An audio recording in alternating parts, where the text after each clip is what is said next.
Welcome back to SK Academy. So இன்றைக்கி வீடியோவில் நம்ம பார்க்க போகிற topic is double column cash book. So single column cash book already என்னுடைய சேனலில் நான் அப்லோட் பண்ணியிருக்கேன். ரெஃபரன்ஸ்க்கு அங்கே போய் பாருங்கள். இப்போ நம்ம பார்க்க போகிறது double column cash book. So single column cash புக்குக்கும் டபுள் காலம் கேஷ் புக்குக்கும் ஒரு ஸ்மால் டிஃப்ரென்ஸ் தான். It is this discount column. இந்த டிஸ்கவுண்ட் காலம் மட்டும்தான் இதில் ஒரு extra. So this is called as double column. ரெண்டு சைட்லேயும் டெபிட் சைட்லேயும் இருக்கும், கிரெடிட் சைட்லேயும் இருக்கும். டெபிட் சைடில் இருக்கும்போது this is discount allowed, credit சைடில் இருக்கும்போது திஸ் இஸ் டிஸ்கவுண்ட் ரிசீவ்டு. இப்போ சில ஆர்கனைசேஷன்ஸில் பார்த்தீங்கன்னா அவங்களுடைய ட்ரேட் டிரான்சாக்ஷன்ஸில் இந்த டிஸ்கவுண்ட் அலவுட், டிஸ்கவுண்ட் கிரெடிட்டுக்கு ரொம்ப இம்பார்ட்டன்ஸ் இருக்காது. ஸோ அப்போ அவங்க என்ன பண்ணுவாங்கன்னா இதை பேங்க் காலமாக யூஸ் பண்ணிடுவாங்க. So this is used for cash and bank transactions. So எல்லா பேங்க்கில் வரதெல்லாம் இந்த காலம்லேயும், கேஷ் எல்லாம் இதுலேயும் பார்க்கும்போது ஒரே கேஷ் புக்கில் you will have transactions which are related to bank and which are related to cash. And the balance பார்த்தீங்கன்னா கேஷ் பேங்க்கில் எவ்வளோ இருக்குது, கையில் கேஷ் எவ்வளோ இருக்குங்கிறது எல்லாமே சைமல்டேனியஸாக தெரிஞ்சிடும். So this is also used for that. So this is called as double column cash book. As usual பார்த்தீங்கன்னா இந்த reference number, ledger folio and it is used for real time transactions. நமக்கு அதில் எதுவுமே இருக்காது. we have date particulars, discount allowed, cash. the same way credit sideல date particulars, discount received and cash. இவ்வளோ தான் நம்மளுடைய cash book. So நம்ம ஒரு சின்ன எக்ஸாம்பிள் ப்ராப்ளம் பார்க்கலாம். ஸோ February 2 கேஷ் இன் ஹேண்டுன்னு கொடுத்துருக்காங்க. ஸோ கேஷ் இன் ஹேண்ட் அப்படின்னா this is called as balance. இதை வந்து நம்ம எப்படி எழுதணும்னா டு பேலன்ஸ் ப்ராட் டவுன்னு எழுதணும். லாஸ்ட் மந்த் டிரான்சாக்ஷன்ஸில் நமக்கு இருக்கிற பேலன்ஸ் தான், க்ளோசிங் பேலன்ஸ் தான் இந்த மாதத்தோடைய ஓப்பனிங் பேலன்ஸாக இருக்கும். So February 2 we are starting the cash book with the balance we have in hand which is 5,000 rupees. So balance in hand அப்படின்னு போட்டு 5,000 rupees போடணும். இது வந்து கேஷ் அக்கௌண்ட் அப்படிங்கிறது it is a real account. Real அக்கௌண்ட்டோடைய golden rule is debit what comes in, credit what goes out. அதனால தான் நம்ம உள்ளே வரும்போது கேஷ் நமக்கு உள்ளே வரும்போது டெபிட் பண்ணணும், கேஷ் பிஸ்னஸை விட்டு வெளியே போகும்போது கிரெடிட் பண்ணணும். So that is the reason why debit balance cash புக்கில் அதிகமாக இருக்கணும் நமக்கு எப்பயுமே. பிகாஸ் கையில் இருக்கிறது தான் அதிகமாக இருக்கணும், செலவு பண்ணுறது அதிகமாக இருக்கக்கூடாது. Okay, so first one is cash in hand நம்ம ரெக்கார்ட் பண்ணிட்டோம். Second transaction is on February 4th paid into bank. So இதை பேங்க்கில் பே பண்ணுறோம், which means cash is going out of the business to பேங்க்குக்கு போகுது. அதனால the entry will be by bank which is on February 4th by bank. No discount காலமில் எதுவுமே கிடையாது. So இங்கே நமக்கு it is 6,000 rupees. Okay, next third transaction is on February 7th received from Subir rupees 8,000 and discount allowed is 40. So நமக்கு cash உள்ளே வரனால we are debiting Subir account with rupees 8,000 and discount allowed 14 சொன்னனால discount columnல you are writing this 40 rupees. On February 13th paid Rekha rupees 3,000 and discount received is rupees 20. So on 13th February by Rekha, so you are receiving discount, adnala you will record it 20 rupees here, and here you are paying 3,000 rupees. Okay va?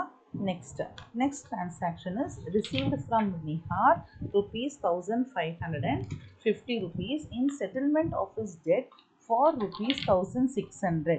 So இப்போ இங்கே பார்த்தீங்கன்னா இங்கே டிஸ்கவுண்ட்டுன்னு நமக்கு எதுவுமே கொடுக்கல. But what it is given is you are receiving 1,550. So you are receiving 1,550. So அதை நம்ம இங்கே கேஷ் காலமில் போட்டுடலாம் 1,550ன்னு. ஆனால் எவ்வளவு நீங்கள் in settlement of is debit for rupees 1,600, நம்ம 1,600 கொடுக்கணும்.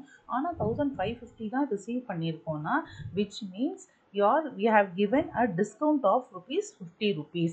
So this is how you should understand the transaction. So this is on 16th from we are receiving from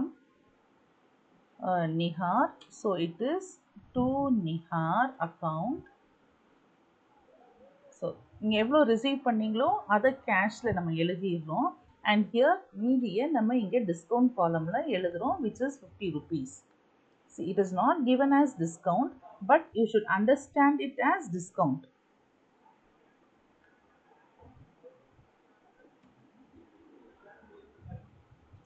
Okay, va? Next. On February 19th, paid women rupees 780 in full settlement of rupees 800. Same way. So, நம்ம 800 rupees கொடுக்கணும். ஆனால் நம்ம 780 rupees தான் நம்ம கொடுக்குறோம், which means நமக்கு ஒரு discount கிடைச்சிருக்கு, which is 20 rupees. Women account. So, because it is discount received, நம்ம அதை இங்கே இந்த டிஸ்கவுண்ட் ரிசீவ்டு காலமில் எழுதுகிறோம். Okay, 780.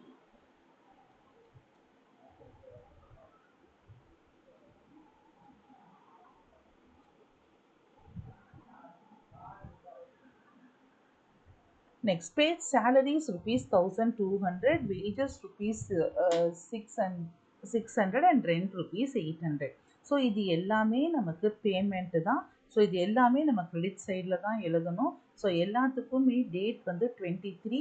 ஆனால் எல்லாமே தனித்தனி அக்கௌண்ட் அப்படிங்கிறனால நம்ம எல்லாத்தையுமே தனித்தனியாக தான் எழுதணும். By salaries, which is 1200.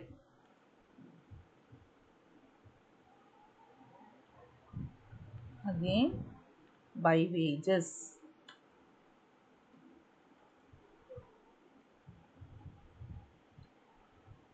By wages, which is 600.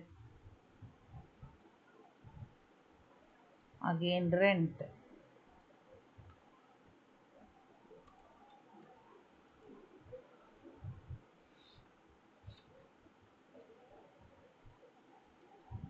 Which is 500. Right? Next, purchase furniture from Durian Company for cash rupees 2000 rupees.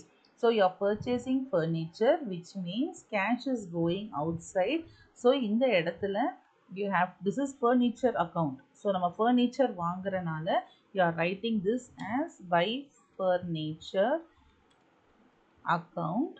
எவ்வளோ அமௌண்ட்டுக்கு வாங்குகிறோம்? 2000 rupeesக்கு. எந்த டிஸ்கவுண்ட் எதுவுமே இல்லை. அப்போ நம்ம டிஸ்கவுண்ட் காலம்லாம் எதுவும் நம்ம எழுத வேண்டாம், கேஷ் மட்டும் ரெக்கார்ட் பண்ணிடுறோம். Received from Ganesh rupees 2500 and discount allowed is rupees 20. So நமக்கு இப்போ கேஷ் உள்ளே வருது, which is on 28th. யார்கிட்டேருந்து வருதுன்னா கணேஷ் கிட்டேருந்து. So this is to Ganesh account. How much we are getting is 2500 and discount allowed is 20. So discount allowed la நம்ம 20 போட்டுறலாம். and நமக்கு எவ்வளோ amount வந்திருக்கு? 2500 வந்திருக்கு. ஸோ அவ்வளோதான். நம்ம இப்போ எல்லா டிரான்சாக்ஷனையுமே நம்ம முடிச்சாச்சு. இப்போ இதில் எந்த சைட் அதிகமாக இருக்குதுன்னு நம்ம பார்க்கணும். ஸோ ஆப்வியஸ்லி பாருங்கள், இங்கே 8000, 9550, 9000, 10,000 here it is more than 17,000 வருதா? 19 ஆமாம், இங்கே 17,050 rupees வருது. ஸோ இங்கே கம்மியாக தான் இருக்குது. ஸோ எந்த சைடு நமக்கு கம்மியாக இருக்கோ அந்த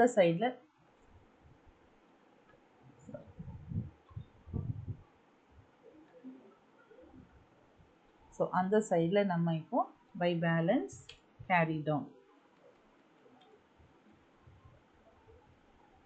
so by balance carry down நீங்கள் கேல்குலேட் பண்ணுங்கள். நான் கேல்குலேட்டரில் இங்கே கேல்குலேட் பண்ணி தான் போட்டுட்ருக்கேன்.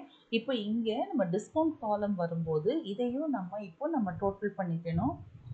அதை நம்ம நெக்ஸ்ட் இதில் கேல்குலேட் பண்ணி. Okay, so here by balance carry down is பார்த்தீங்கன்னா this will be 2970. ஓகேவா?